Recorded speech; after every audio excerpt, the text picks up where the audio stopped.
Let's do some gaming news. Apparently, Atari is working on a new console, which comes as a bit of a surprise to me, considering how well the last Atari console did, to be honest. Atari has announced that they will be making a new gaming console, a new product that has been years in the making, though sadly that there is not much that is known about this console. In an interview with VentureBeast, Atari CEO Fred Cherny has confirmed that, and I quote, "We're Atari, back in the hardware business," while also stating that the new console is based on PC technology.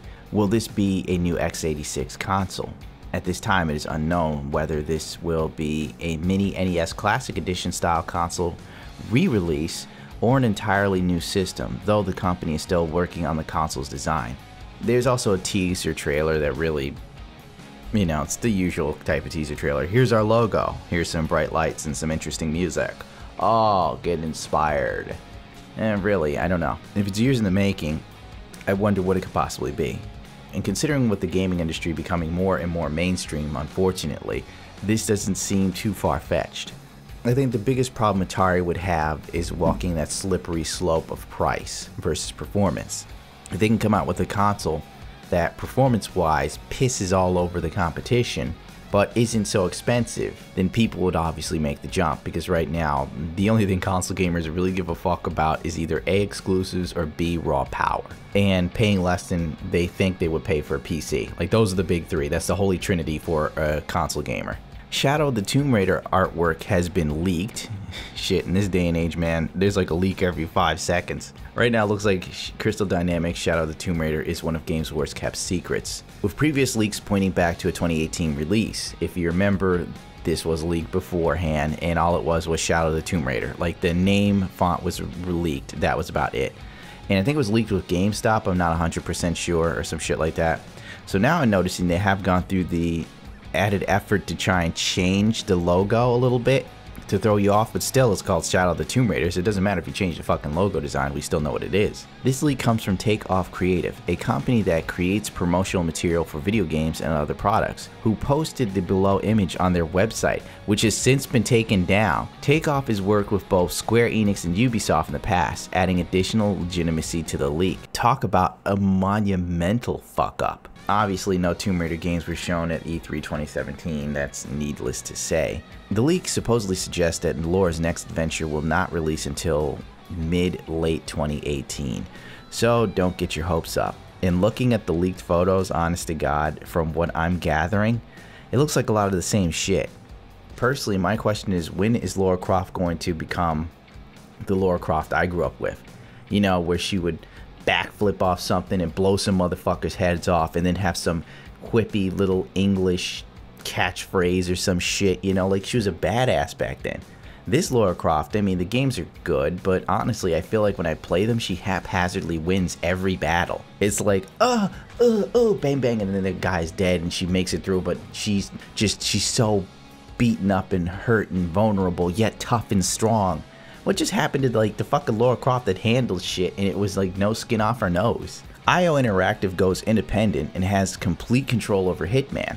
Well, that's good. Despite being received well in both the episodic and the collective forms, the future of IO and Square Enix's reimagined Hitman became uncertain recently when it emerged that the latter planned to sell the former.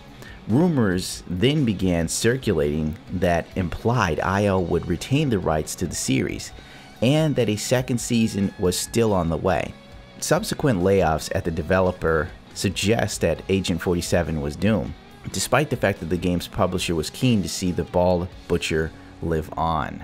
And I quote, "Our passion and determination has never been greater, and so that is why we have decided it is not the time to stop, as we have many more exciting and original tales to tell. Therefore, I am proud to announce today that IOI is now officially an independent studio. We have successfully concluded our negotiations with Square Enix and have agreed to a management buyout.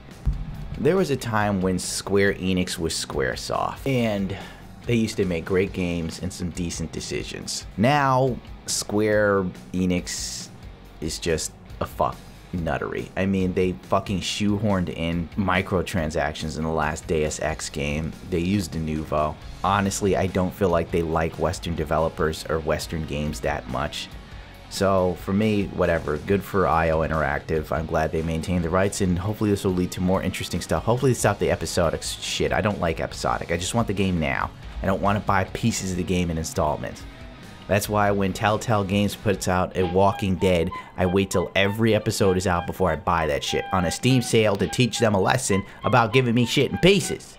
Did you go to a goddamn restaurant, order your meal, and have the goddamn server give you pieces of it? Here is your lobster tail, sir.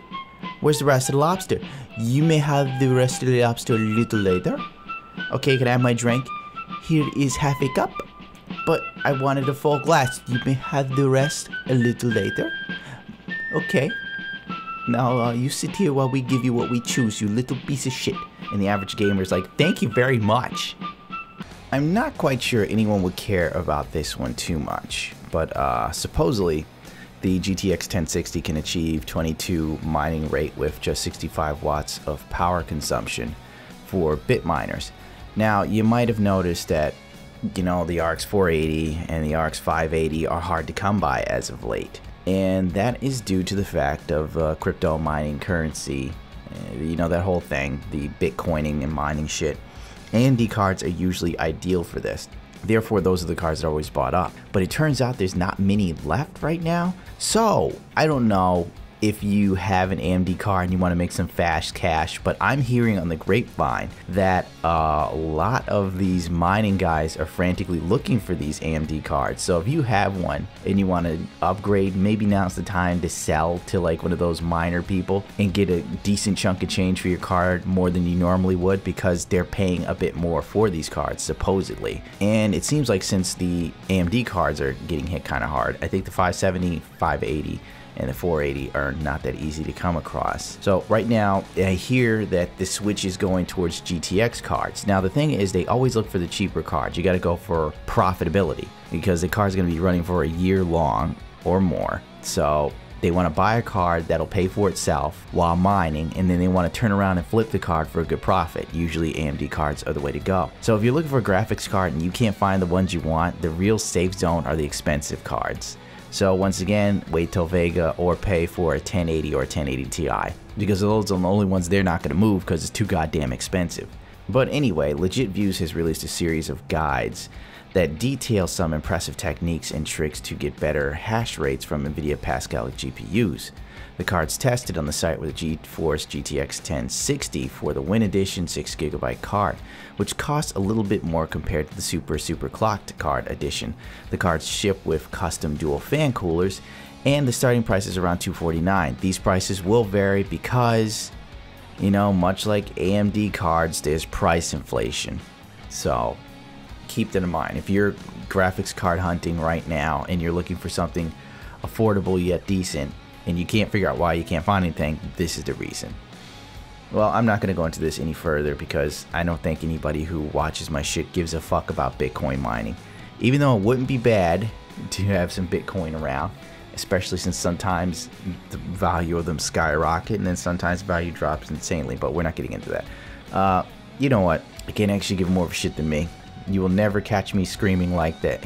What's that phrase those douchebags say? Smash that like button. Yeah, you won't catch me doing that. So, you know, rate, comment, subscribe if you so choose to. If not, fuck it.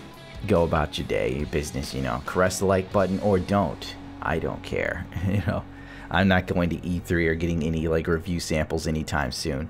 Keeping it real.